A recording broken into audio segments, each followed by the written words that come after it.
welcome everyone who is joining this last session of the New York edition.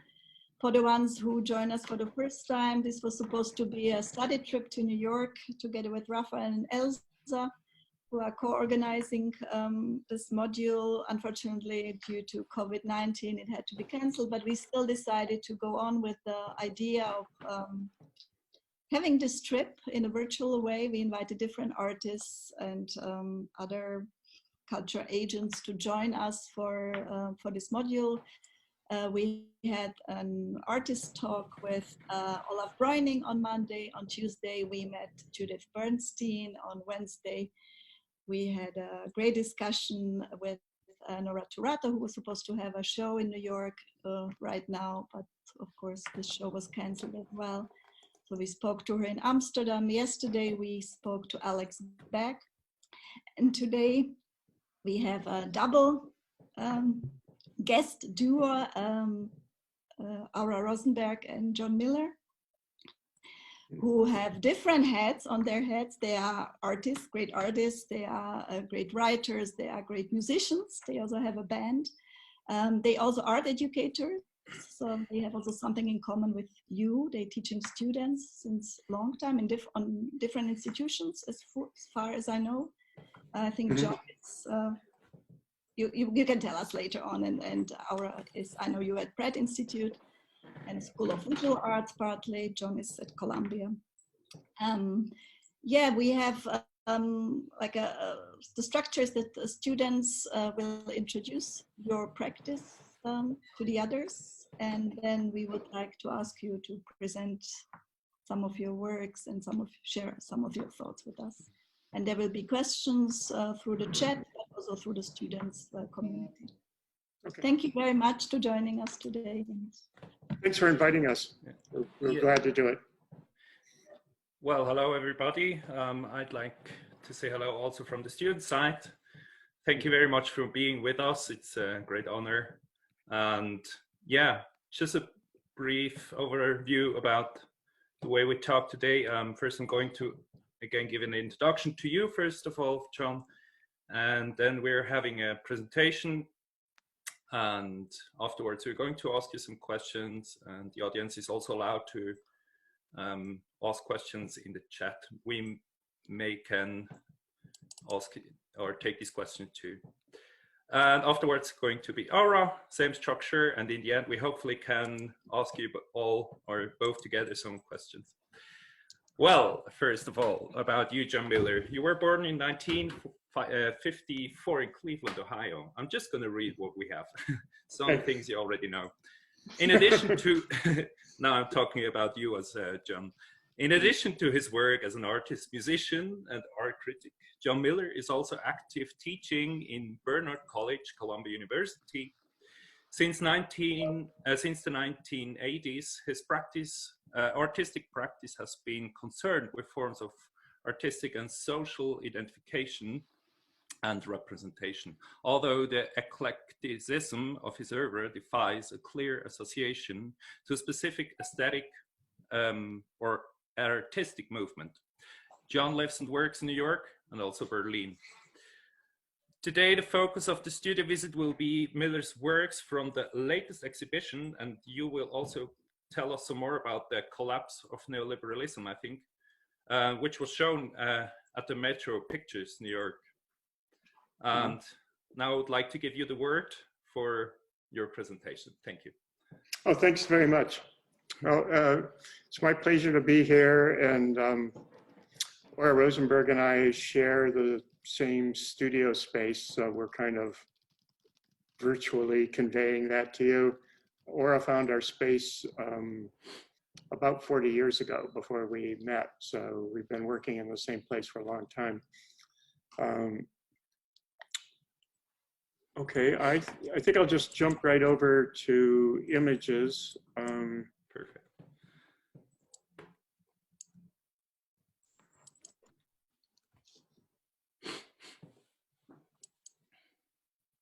So when I was in school, one of the teachers who I studied with was John Baldessari when I was doing my graduate work at CalArts. And At the time, I was working exclusively in video. And since John passed away a few weeks ago, I've been thinking about his work and his impact on me quite a bit. And I remember one time we were having a meeting, and he asked me if I thought I would ever make photographs. And at the time, I just categorically said no. Of course, that changed later on.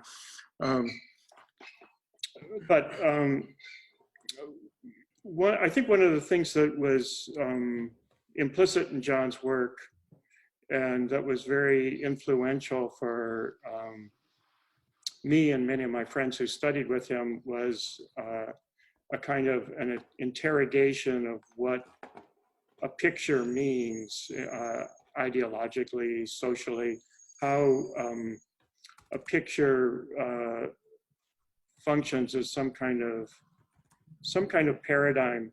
And I was thinking about, particularly about one piece that was a kind of text painting he did. And I think the title may be Tips for Artists Who Want to Sell. And then he was saying like, avoid dark colors, still lifes are good, but no dead birds. And so it was a piece that was structured like a joke, but really it was also looking at, one of the things that was considering more seriously was the desire for pictures, what people want, what's reception theory, what's normal in a picture. And when I got out of school, I found that the conditions of producing video had shifted dramatically, where as a student, I was able to work with a Portapak, which is a small portable video camera. No, we have feedback, I think. Okay. Did you have your mic off? Okay, yeah, it's off. It was like half-inch open reel videotape. And what was good about working that way was you could just make a piece in an afternoon. It could be very spontaneous. But then while I was in graduate school, the technology changed. The format went to 3/4-inch cassettes that were edited, and the standard for what was like a kind of legitimized videotape involved what was then a good deal of post-production, which I couldn't afford. So when I got out of school, I turned to writing and drawing, and then that eventually led me to painting. And when I had my first show at Metro Pictures in 1984, which is the gallery that I still work with in New York after all these years, it was a show of paintings where I was trying to sort of second guess the audience and make a picture that looked completely ordinary. So at the time, like one of the artists who was prominent in New York was David Sally, who would present viewers with an apparent contradiction, like a painting that just had like one spot with a telephone, another spot with a car crash, another spot, a portrait of a woman. And then the idea was like, oh, how do you put all these things together? But I thought that that was a kind of, not really a contradiction. And my idea, and I think very much influenced by Baldessari, was to fall back on a kind of normative picture. So one reason I bring all that up is that this kind of came to play in this, in these last two shows I did. The first was back in September at Meyer Rieger Gallery and Barbara Weiss in Berlin.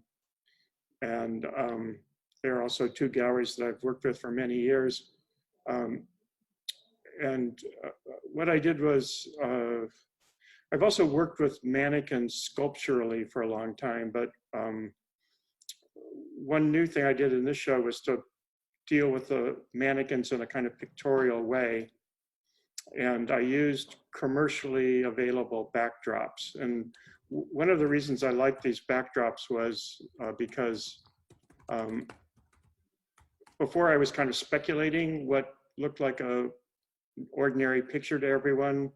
Now I could just buy one that has been sort of run through a market as a kind of demographic group.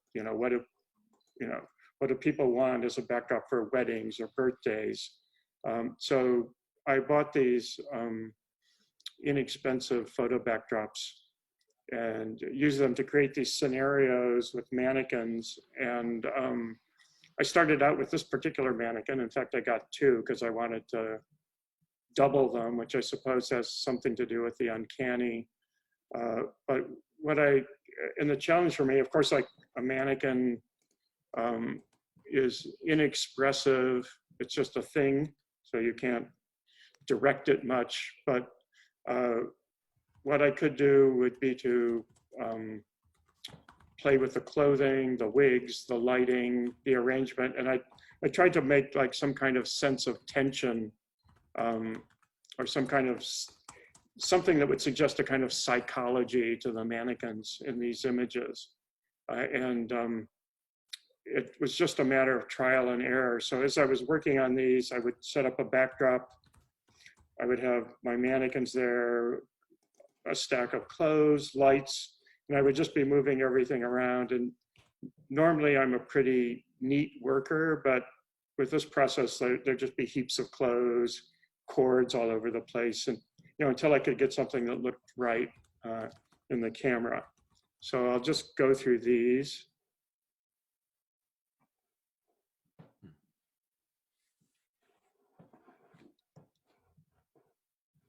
And I shot all these digitally using strobe lights.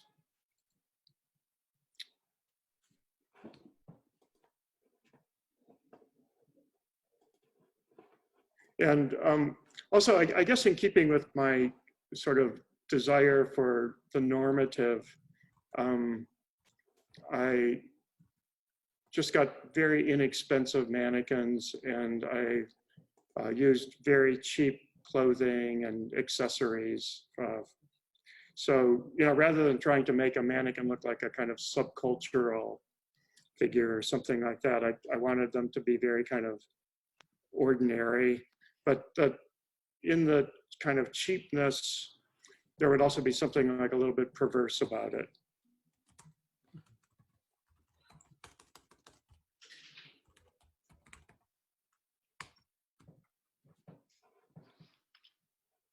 This one's a bit different.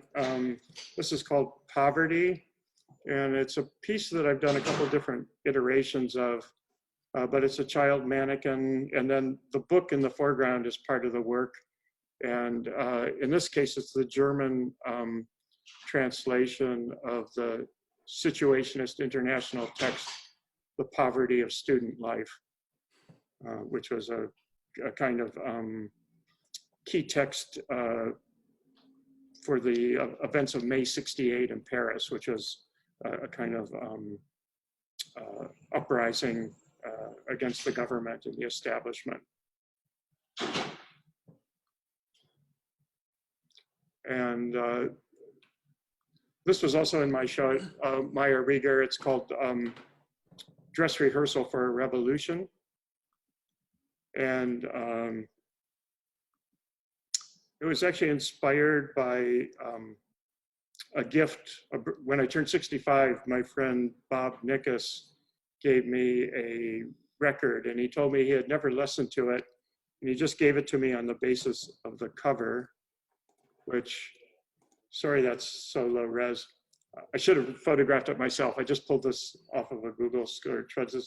It's a LA post-punk band called the Scoings. So I thought for my sculpture, it would be interesting to recreate this kind of quasi,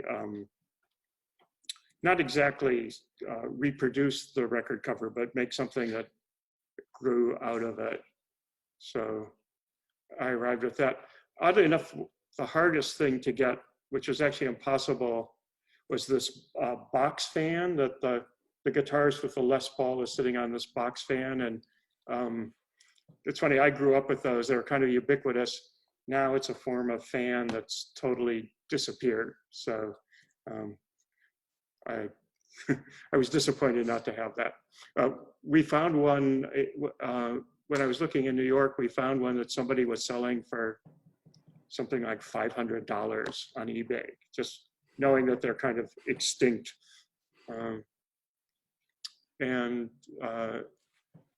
I'll just show, although my show took place at 2 galleries at Barbara Weiss, I showed videos, and I showed the photographs and a video at Meyer Rieger. So this is the installation. I printed the photographs fairly large, which was a departure for me because my other photographs, which were primarily the series called The Middle of the Day, were photographs that I would print in like a off-ear format, something like that. So these were much, much bigger. And of course, the figures of the mannequins were larger than life in these.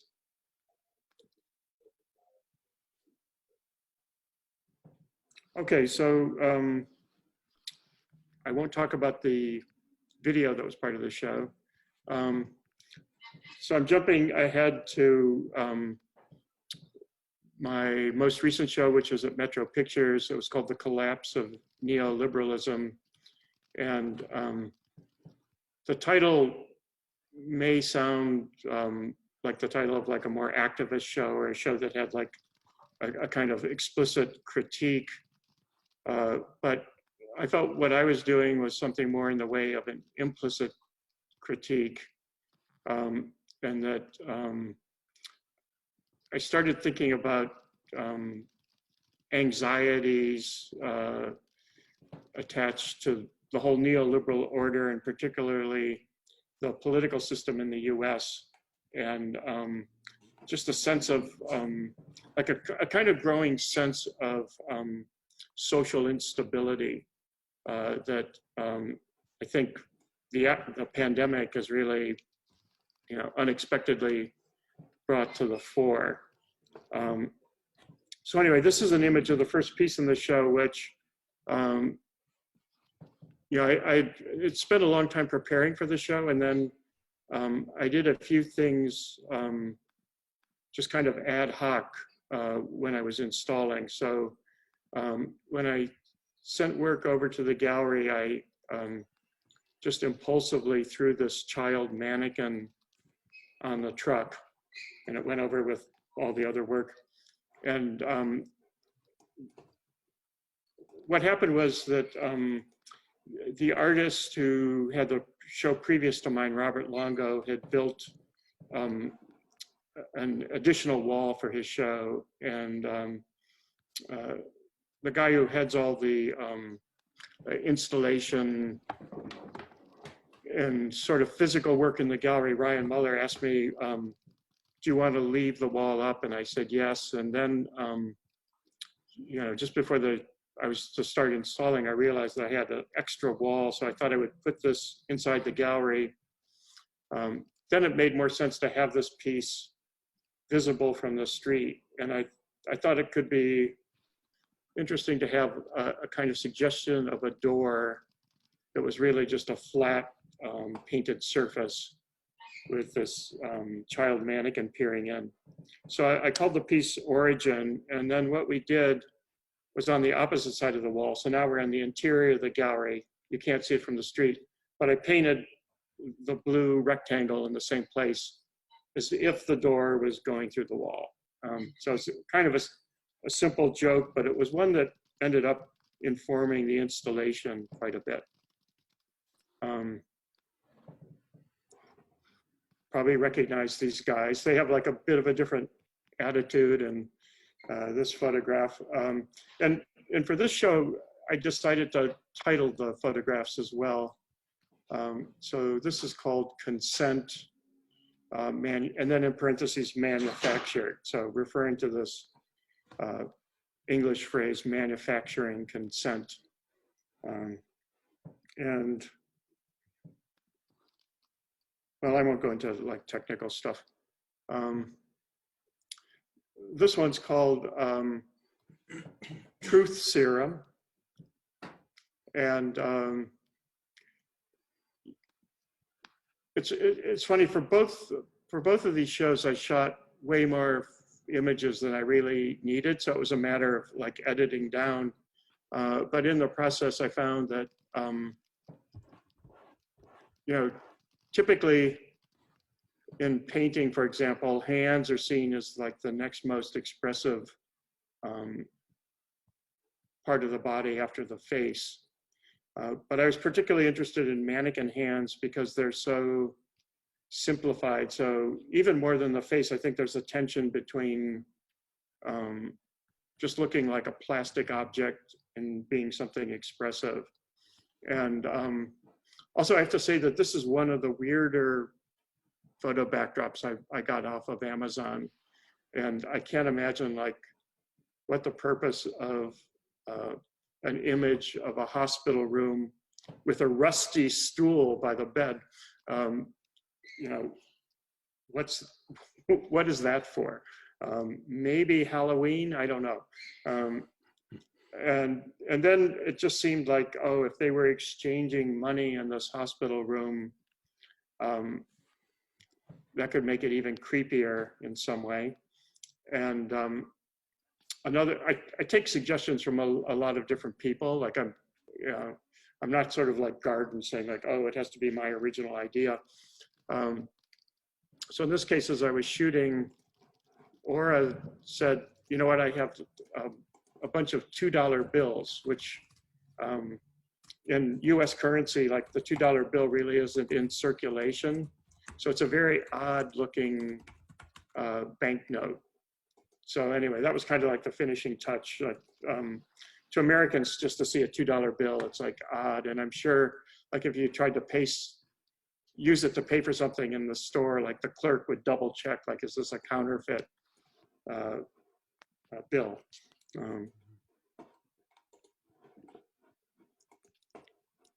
This one's called Marsha, which, oh, skipping ahead there. And it was a reference to this American television series, The Twilight Zone. Many of the episodes were written by this science fiction writer named Rod Serling, including the one that I'm referring to here, which was one called After Hours, which was about a mannequin that, a department store mannequin that's allowed to go out into the world for one day, returns to the store, but forgets that she's a mannequin, and then is confronted by the other mannequins who tell her that she has to go back to being a mannequin. So it ends up, you know, you see this living actor suddenly freeze at the end, you know, and it's kind of horrific. This is called Deep State.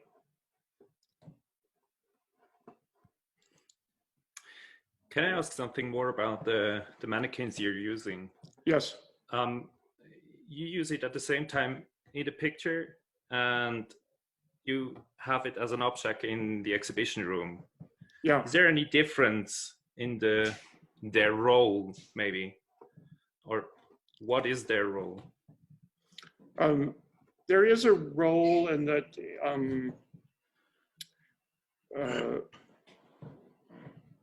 well, in the two particular installations, they constituted a band, and here, like in none of the other images, are they portrayed as musicians. So that's a kind of flat-footed answer to your question. But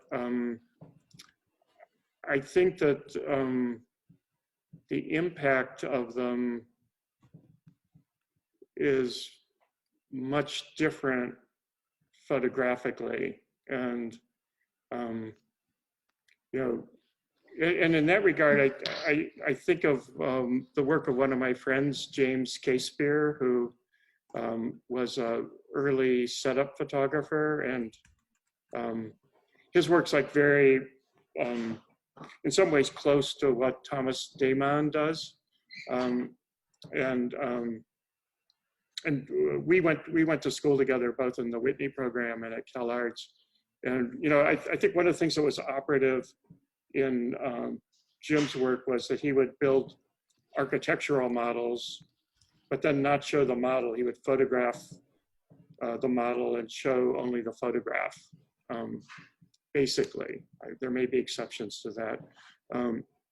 But part of the gist was that by the photograph granted the model like a greater reality than it would have because it had like this documentary sense. So I think something like that happens with photographing the mannequins, that it makes them closer to real people than if you were to see them in real life. You know, like I'm talking in terms of psychological affect more than anything else. Does that make sense? Mm-hmm. Okay. I'm sorry, I have to let you know that we're soon running out of time. We now have about 12 minutes. And we would also have some question now. Is your presentation is not over already? Okay, I'll just quickly run through the rest of these just to fill it out. Okay. This is a new element that I added to the show, which was posing the mannequins in front of diagrams that I printed out. And this one's kind of a self-reflexive joke because the diagram refers to an influential text by the art historian Rosalind Krauss, Sculpture in the Expanded Field. So it was an attempt to make one of these structuralist diagrams mapping all the positions of avant-gardistic sculpture. Of course, the figurative sculpture doesn't appear in this, and part of the joke was that the mannequins are figures, they're sculpture that appears in front of this diagrammatic analysis of contemporary sculpture. This is called Tip of the Iceberg. This piece was opposite the piece Origin. It's called Epic Theater. And it was, one of my friends came for a studio visit and saw me working and said, he looked at my setup and he said, this is a piece. So I took that idea and reproduced it. So in a way, it's kind of like showing in some way my working method. And at the last minute, I painted this gray monochrome, which I leaned against the backdrop. So there was like this kind of trompe-l'oeil logic going on. And then the gallery liked the mannequin band that I did so much in Berlin that they asked me to do another one for New York. So this is called Project for a Revolution in New York. And the title's taken from a late novel by Alain Robbe-Grillet. And just some installation shots. So here's Origin looking in there. And then this was another video. That's it. Thank you very much. You're welcome. We also prepared some questions. It's something completely different, but I was really wondering, because you were also active in the late 70s, beginning of 80s. How do you understand your work in relation to this time? Well, I think I think my work would fall within this kind of pictures generation sensibility, which was sort of specific to New York and Los Angeles. And I don't know if you're familiar with the exhibition or the essay that Douglas Crimp did called Pictures. But it was like looking, it was sort of looking at pictorial representation after abstraction. So this so-called picture sensibility wasn't so much a return to traditional representation, but rather a return to representation that was informed by conceptual art. And again, John Baldessari is a kind of paradigmatic figure in that. And also one of my dealers at Metro Pictures, Helene Weiner, who started out as a curator on the West Coast, early on in her career exhibited a lot of the artists who were formative to the pictures generation, including Jack Goldstein. I don't know if that's a name that's familiar to you guys, but in fact, he and Helene were a couple for many years, and he did one, Jack Goldstein did primarily paintings, records, and films. He did one short film that, and he was also a student of John Baldessari's. And he did one film that just showed, do you know the logo for MGM, Metro Goldwyn Mayer Pictures? It has like a lion that roars in the beginning. It's like probably a logo from the 1930s or 40s. And what Jack Goldstein did was to make a loop where the lion just roars on a cycle. So it's no longer like one like definitive roar, but then it becomes almost mechanical. And anyway, I think that work inspired the name of the gallery, Metro Pictures. So part of what was involved with a picture sensibility was looking at pictures ideologically. Also another paradigmatic artist would be Cindy Sherman's work, you know, like looking at the representation of women, looking at how the understanding of what femininity is shaped by the media. What is the role of stereotype and cliche in such understandings? So I come very much out of that background, although more on kind of a younger cusp, where the artists who I hung out with, in addition to Jim Casebeer, I was close friends with Mike Kelly and Tony Osler. And in the case of the three of us, like when Metro Pictures began, it was considered very much a kind of media gallery. But as opposed to them, Mike, Tony, and I, our work wasn't so apparently about mass media at that point. And I think what we were, one concern we all shared was,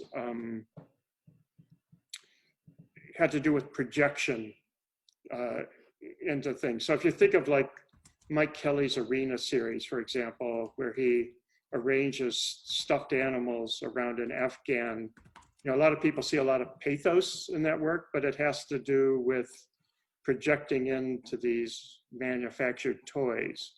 And Tony Osler, for his part, like literally projecting video onto dolls and figures, you know, so it's like an enactment of what children do when they play. So there was a sense of, I think between the three of us, using kind of often degraded materials and looking at subjective affect attached to that. So probably what I'm best known for is work that used this kind of brown impasto trope that I meant as a provocation, and that it was meant to suggest excrement or shit. But then, you know, part of it was that it was,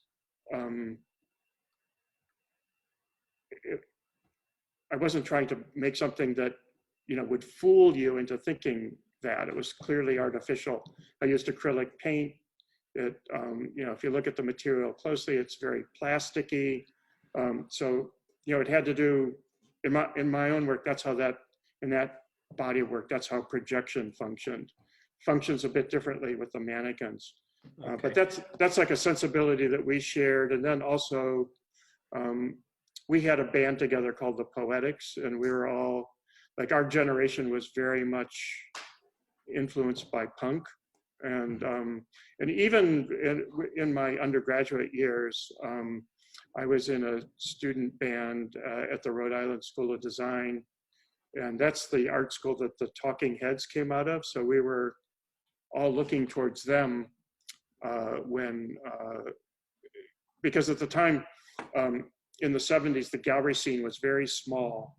None of us expected to show in galleries. That seemed reserved for artists like de Kooning. So having a band was one way to actually reach an audience. And in Manhattan in the late 70s, there was like a whole network of lofts where, so it was totally outside the official art system where bands would play and other events would happen. Jenny Holzer, who I went to school with at RISD, she was a few years ahead of me. She often held events at her loft like that. But anyway, my friends and I moved to New York. We formed two bands. One was called the Coachman, which I played in, and it was a kind of proto-sonic youth band where my friend John King, who's from Connecticut, he was in a record store one time and met Thurston Moore, who at the time was a high school student, and he started like crashing at our studio. But then I did the uncool thing and went to grad school. The rest of them stayed with the band. Dear John, I'm sorry. I'm really sorry. I have to interrupt you because we're running out of time. Okay, that's all right. I would like to pass the word to my friend Ariel, and she's going to introduce your wife. And okay, we would really like to come back to you afterwards, you both. Maybe you could also make ready the film if there's enough time. Okay, I'll mute my mic. I will give the word to Ariel, and I hope Aura is also ready. Okay, thank you. Okay, thank you very much, John. Thank you very much. Now I would like to welcome Aura Rosenberg. She was born in 1949 in New York. As a painter, a photographer, a sculptor, and a video artist, Aura Rosenberg has repeatedly dealt with sexuality, gender roles, as well as childhood and constructions of history. The central moment is always the question of authenticity in the context of the above-mentioned themes. Besides her work as an artist, she has been teaching photography at the Pratt Institute in New York since 1996. The focus of today's studio visit will be the series Darius Also Fall in Love by Rosenberg, which was on show at the Martyrs Gallery, New York last spring. And now I would like to give you the word, Aura, for your presentation. Well, thanks very much. It's really a pleasure talking with you guys today. I have one question because about half of my presentation, I was going to show you two videos that have sound, and am I not going to be able to do that? I found that I was able to. Can you hear me? Yes, we can hear you. Okay. Can you were able to do that? Do you want to show your photos first, or do you want to show your video first? I'll show the photos first. Okay. Call me when. It turns out it's not so hard to get the sound on. Okay, great. And I'll see. Maybe I won't have time to show them both. But it's funny that we're really in a kind of learning context, and for John and me, teaching is really important. It's an important part of our practice. We think about our students and what they're doing a lot. And I feel like listening to John's presentations is going to sound kind of odd, but I really noticed these parallels, things that we're both working on that I knew they were there, but just didn't think about them that much. So, and I had anyway planned to show you some work that actually happened over a long period of time, and I thought it might be interesting to take this approach to the work that I show you to see these connections between some work that I was doing about 30 years ago and then some work that was in my last show at Martyrs Gallery in the spring. And all of the influences that kind of link them together, as well as if I have time to show you part of this film, or video that comes out of a very different series that seemingly has no connection, and then I realized actually was part of the thinking that produced the work for the Marteau show. So why don't I'll just start showing you things, okay, guys, and I'll talk about it as I'm showing it.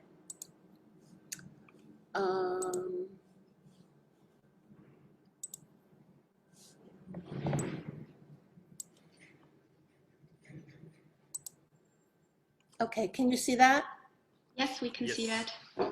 Okay, so this is one of my first photographs, and it happened in the summer of, I believe it was 1988 or 89. And before that, I'd been primarily a painter, and the paintings that I had been doing in New York City were imprints of my body. In other words, I painted my body and I printed it directly onto a variety of surfaces, vinyl and different kinds of fabrics, velvets. And a part of my thinking there, and something that's always informed my painting, which goes back to my student days at the Whitney Independent Study Program, kind of the tail end of modernism, was how to make figuration without illusionism. And I thought one way to introduce a figure into a painting without creating this, the illusionism we usually associate with like depicting a figure, would be to make this imprint that's about a process, really. So that's what I had been working on in New York. And of course, those are indexical images, imprints. But there I was in the country. John and I had rented a house with a bunch of artist friends, and it just felt somehow wrong to carry on with those paintings as though nothing had changed, as though I wasn't on Canal Street anymore, and here in the middle of the woods. But I was kind of lost about what I might do. And one of the artists who was renting the house with us was he was a sculptor, and he was making sculptures that incorporated images from porn magazines. And he also liked to fish. He was a fisherman. So I thought I'd play a joke on him. And here again, I'm thinking about how John was talking about this sort of joke in Baldessari's painting and the effect it had on his work. How often jokes provide lots of food for thought.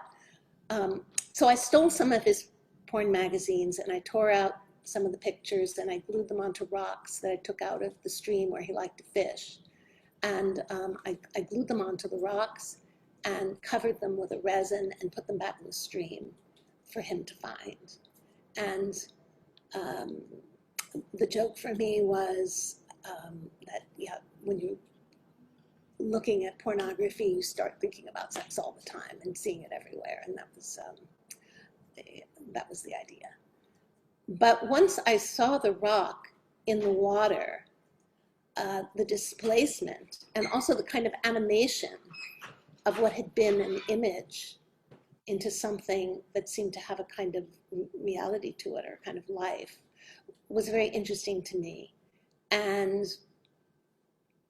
my first impulse was to photograph it, although I had never taken photos before, literally never shot a camera before. So I started to photograph them, and that became my work that summer, and it turned into a long-term series called The Dialectical Porn Rock. And the title, The Dialectical Porn Rock, actually John has suggested it to me, came from a Smithson essay called The Dialectical Landscape, which discusses the building of Central Park. But the way that these images function, going from one location, say inside of a magazine, and the rock back into nature, suggested this kind of dialectical relationship. Originally, I thought that they could, so this was one of the very first photos that I took in that stream. And originally I had thought that the rocks would only be for photographing. And I shot them first in upstate New York, And then we moved to Los Angeles for 6 months. John had a visiting artist gig at Cal Arts, and I continued making the rocks, but in that case, the locations were kind of different. This was the beach there. This was in my the parking lot of my studio in Santa Monica. And then on our trip home from California to New York, I took some of the rocks with me, and I was kind of thinking of like your pet rock, right? And placed them into the national parks that we visited. Of course, those national parks are these great like geological sites, you know, lots of amazing kind of stone formations. The Grand Canyon. And the funny thing for me was the idea that these, you know, nature spectacles were kind of reduced to being backdrops for my porn rocks. And also this works made me feel a kind of tension between two assumptions we have, that sexuality is something natural when it's actually highly mediated by these sources that I was using to find the images, and that nature itself is natural when we were passing through very kind of bordered kind of nature in these national parks, that it's almost like a Disneyland, or become a kind of Disneyland of nature. And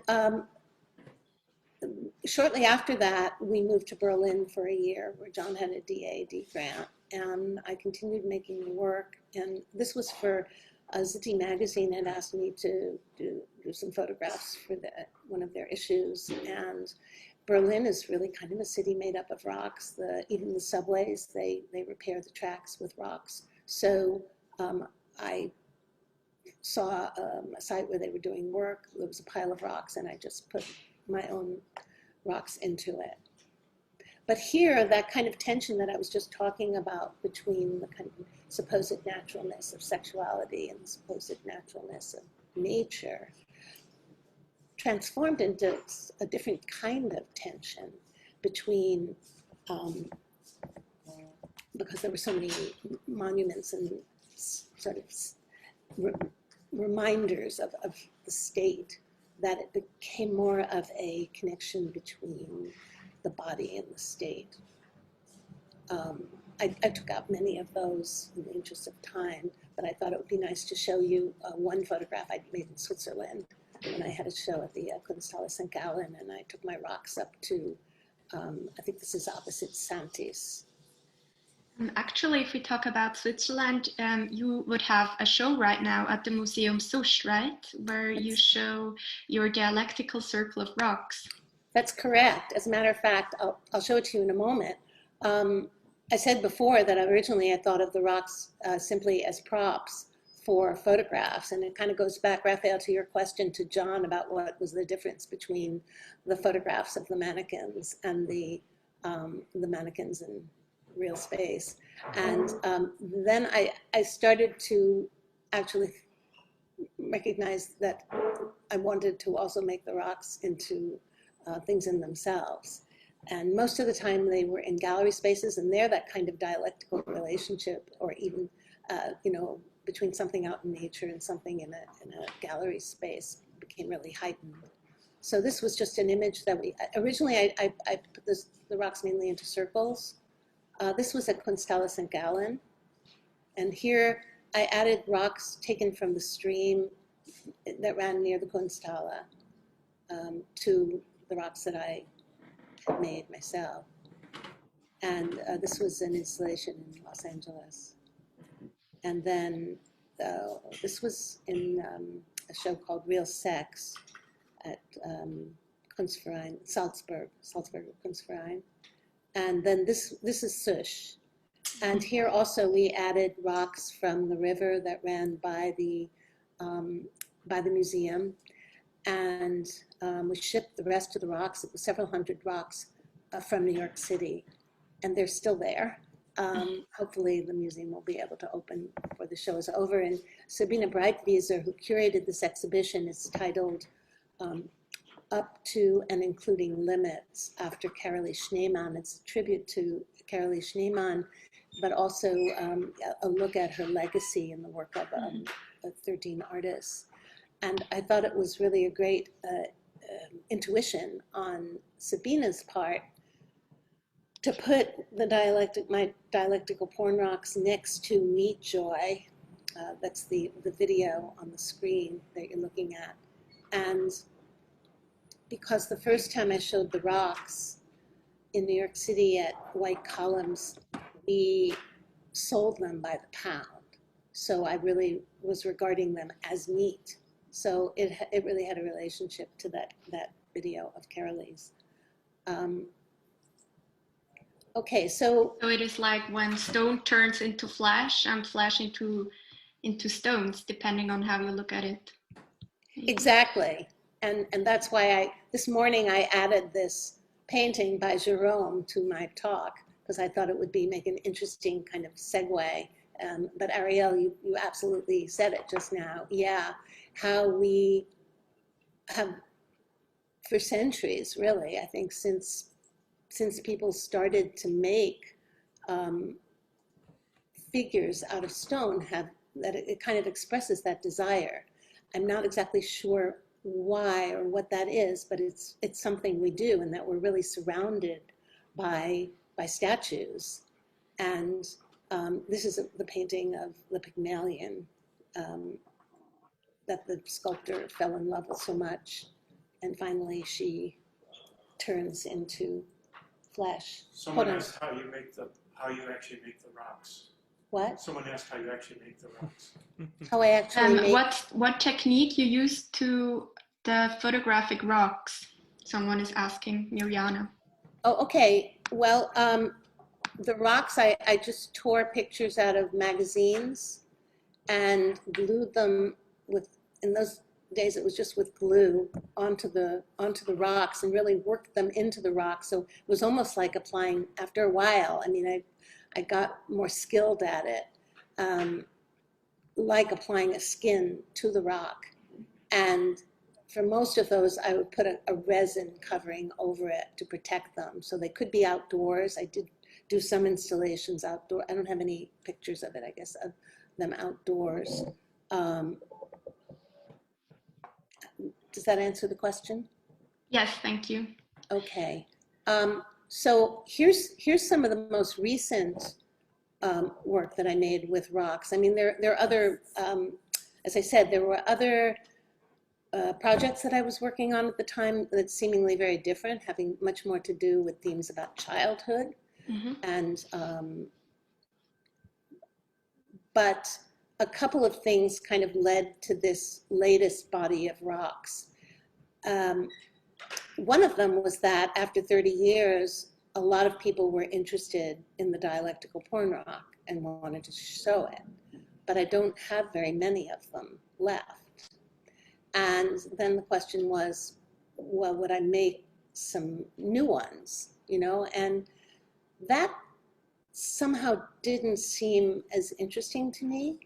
I don't oppose the idea of picking up work years later, but in this case, I guess I wasn't that excited about the idea. It didn't quite feel right to me, which still isn't to say that I would never do it. But I started to think about how they might go forward. And I thought about classical statues and the eroticism embedded in classical statues that we kind of lose sight of, because for the most part we're looking at them in museums. They become kind of, this aestheticized and lose that erotic charge that they might have initially had. So I thought about perhaps using them instead of the porn images on rock.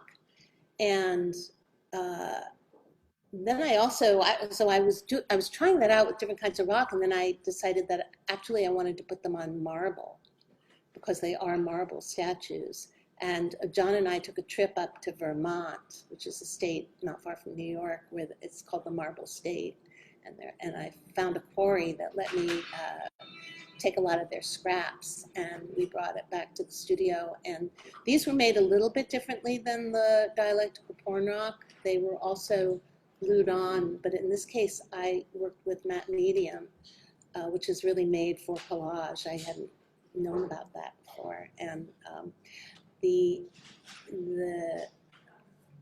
images of the statues became so embedded in the marble that most people couldn't really tell whether I had projected these on or painted them on, or if it was actually a statue. I mean, they were really much more illusionistic or convincing in that way than the dialectical porn rock had been. So that was one avenue that led into this work. Another one had to do with a completely, seemingly unrelated film that I was working on in my Berliner Kindheit series, which is connected to Walter Benjamin's childhood memoir. And I was working with his great-granddaughter in the Tiergarten and filming her between two statues before I realized that she was making a conversation between this. It was a statue of the Königin Luisa and König Wilhelm, who were separated from one another by a flower bed, but it's kind of story of a great love affair between the two of them. And I guess the little girl Lais somehow knew about this, and it took me a while I was filming her to realize that she was actually making a conversation.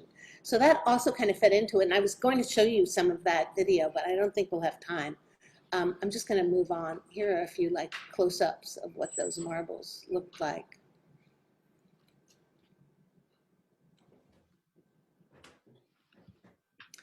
And so I was thinking also about the way that statues come to life, or we desire for them to come to life, or we animate them. And it's funny how that has come up frequently also in John's conversation about friends of ours, like Mike Kelly's Arena series, the projection onto those stuffed animals, or Tony Arsler's projections actually onto dolls that he built. And I was thinking ways of how to animate these statues again and kind of bring them back to life, and also to really draw out this kind of eroticism embedded in them.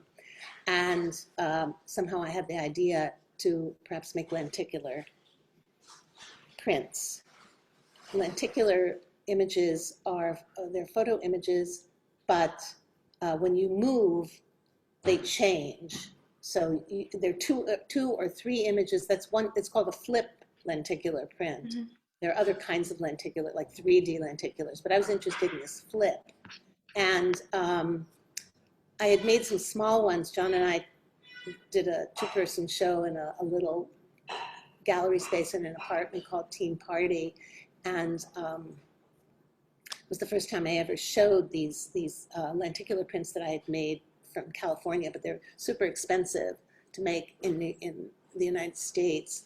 And a friend of mine in Berlin told me about a lab in Poland that she's worked with, and that I could make prints there affordably and also quite large.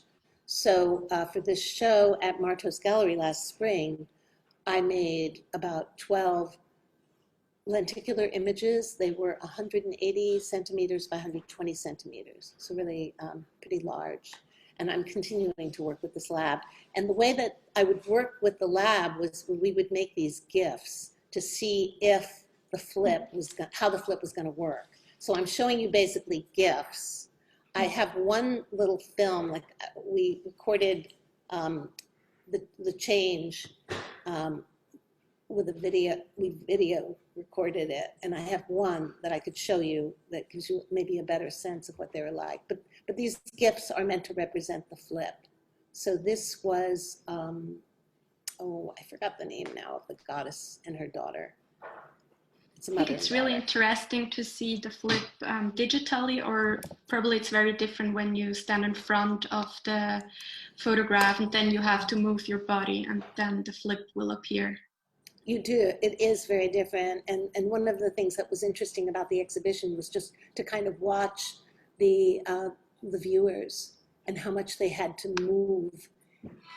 And sometimes when they'd walk in and not realize that when they moved, the image was going to change, and they're like surprised at that. So, the one before and this one were both at the Altes Museum in Berlin. This is, oh my goodness, I should have written down their names. Prometheus. Yeah, this is Prometheus. And I'm also getting very interested in actually the stories that are embedded in these statues as well. So Prometheus having his liver eaten out every night by this eagle for the sin of having given fire to humanity, and these beautiful creatures that surround him. So the kind of eroticism even in a story like this. This was kind of, this was at the Met. It's in the background, it's Hercules, the figure of Hercules, and in the front, Venus.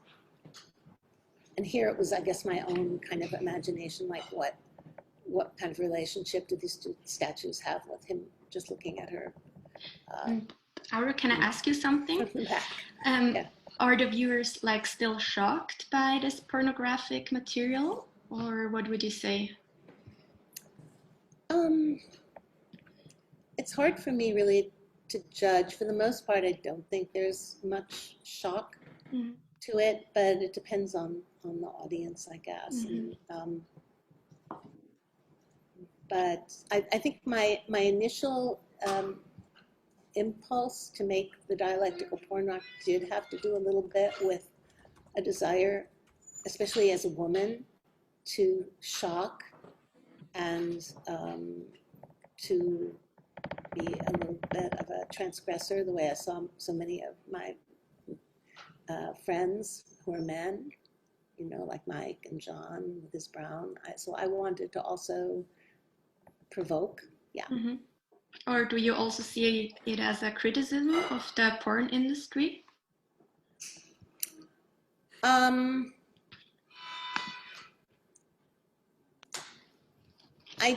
I don't know if it's a criticism of the porn industry. I mean, I know that there, and also I'm working with a specific period of porn. It's from the 80s, which was considered, it's called the golden age of porn, where you had these large productions and you had casts of actors who appeared over and over again. And many of them did die of AIDS. I mean, and we know that the lives of many porn actors aren't, that they're troubled. In a certain way, I felt like I was trying to rescue it and bring back a kind of corporeality to these images. I realized that the body, and this has to do also with the kind of mediation of the body by porn, like you get magazines about boobs or butts or feet, or, you know, the way the body is chopped up. And I felt like I was trying to reinvest it with a kind of reality and beauty. So, I don't know, does that answer your question? Yes, thank you. Okay. This is a head of Hercules, and I had one interesting encounter. The director of Martos Gallery is Ebony Haynes, who's African-American curator and writer and wonderful director of the gallery. And I was showing her the work, and she said to me, very nice, you know, because we were preparing for the show, but all of the actors you're using, because, oh, I left out one thing, that all of the flips from the statue to the image also came out of porn, in this case. Not out of magazines anymore, because I find that they're quite not really being published, but online sites. So I left out a very big step here, that I was looking, part of my assumption was that these classical poses, that I would find them in pornography, that they were somehow a basis for the way that we hold our bodies. I found this was not really true, that it was very difficult to find contemporary bodies in contrapposta, what do you call it? Contrapposta? Anyway, where the body is turned, sort of like what Bruce Nauman was doing, for example, in his Walking with contra. walking with contra, what's it called? Contrapposta. Yeah. So it was really, that was one of the biggest challenges of this project, to find contemporary figures to match these classical statues and then kind of overlay them. Almost, I mean, as I'm talking, I'm thinking there was a real relationship to just putting the porn images on the rocks and trying to fit them to the contours of the rock. Here I was trying to fit them to the contours of the statues. But anyway, Ebony said to me, all of the actors you're using are white. And I said, well, of course, Ebony, this marble is white. But it kind of sat with me, and I thought about that, and I thought about the whole kind of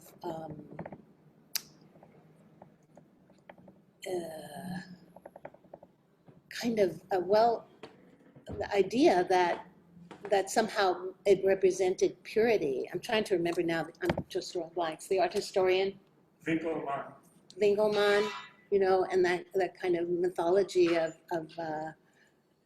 nobility and purity connected with the white marble, when we know now that actually the statues were highly colored, that they were painted. So I started really to look for figures of color, and this head was one of them. And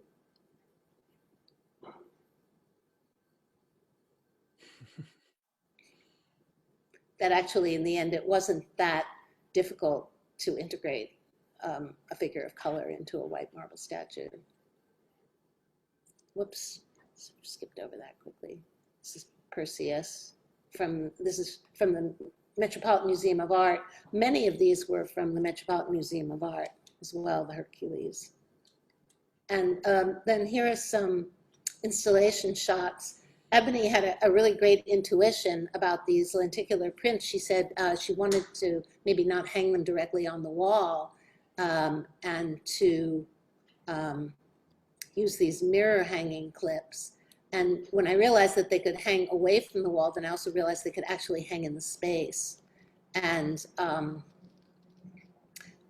that gave them a kind of tension with their sculpturalness and also their flatness. What's the name of the Brazilian architect, Lena Barboli? Oh. It was also, I'd been looking at some installation shots by a Brazilian architect, Elena, John's looking it up right now, her last name. And she had done an installation in the museum with all of the pictures freestanding. So that was another. I think it's Bobardi. Bobardi, Lena Bobardi. Also, my friend Karen Schneider had done an exhibition the year before, and I think she was also influenced, she's Brazilian, by Lena Bobardi, and I loved Karen's installation. So that was another kind of inspiration for installing this way. We should say what Bobardi did. I think I did. Oh, the paintings? Yeah, John's just. Yeah, she had the museum collection installed freestanding, so you could see the front and the back. In my case, you couldn't really see the backs. And we had the marbles in the show as well. If I have time, I probably don't have time for the other film, but I could show you. So another part of this, do I have time, like 3 minutes? Yes, of course, you have still time. Okay. It has some sound to it. Will I be able to? We can try it. John is coming over here to the rescue. I may have to. So I was. You have to make sure that when you share your screen, that you also tick the option with the audio. Oh, okay. In the window that opens. If you okay, share. So let me. I'm going to stop the share here. Exactly. I'm going to open up the film that I want to show you. I'm going to start the screen share. Let's share computer sound. Oh, share computer sound. Excellent. All right. So there we go. Share.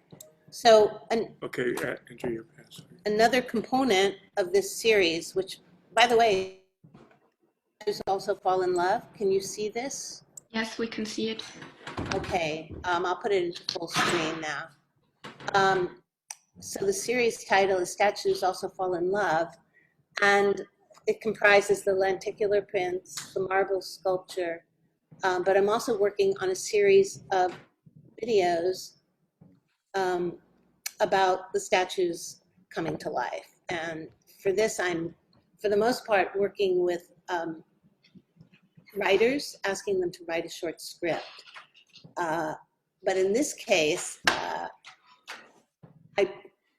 I don't really write that much. I write songs with John, but for this one, the Three Graces, I invited 3 women. One of them, the older woman you'll see, is Valda Setterfield, who worked with Yvonne Rainer and was a principal dancer for Merce Cunningham for many years. And I got to know her in our health club. And I asked her if she would be one of the Three Graces. And then one of the women was one of my students, and another, Raquel, Sharon Stevens is her name, and then the other woman is Raquel Nave. And I learned that the Three Graces are really an allegory for gift giving: the giver, the receiver, and the taker, the giver, and the receiver. Anyway, I think that's it. And there's a short quote from Seneca about this kind of allegorical meaning of these figures. So I just asked the women to make their own dialogue about giving and receiving. So it's all just kind of spontaneously theirs. And I found the sound is, I went on a site for like ancient music where they find ancient, like classical scores for music, and they tried to reenact them. So that's what the sound is. Okay, I'll just play it.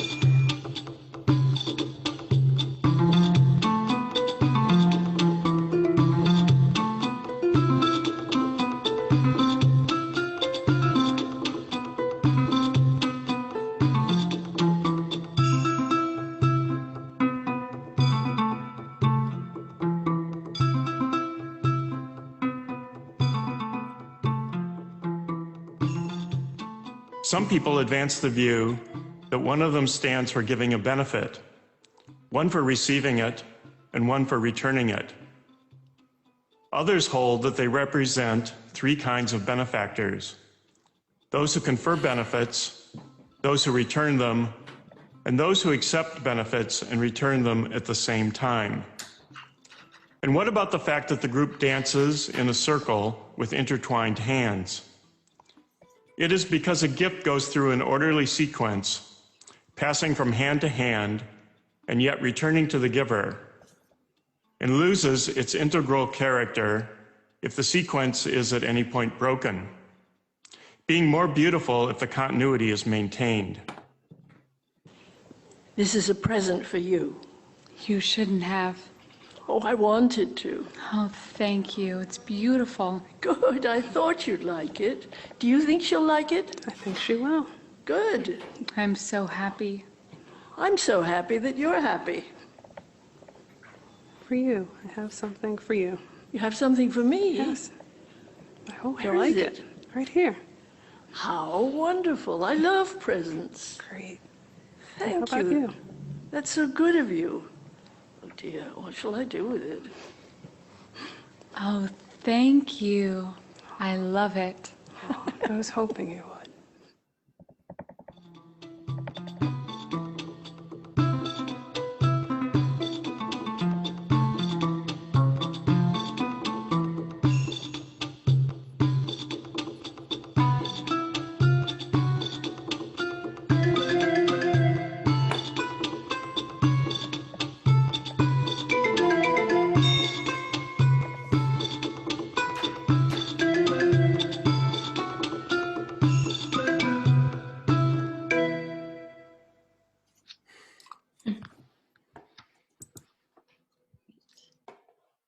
Okay.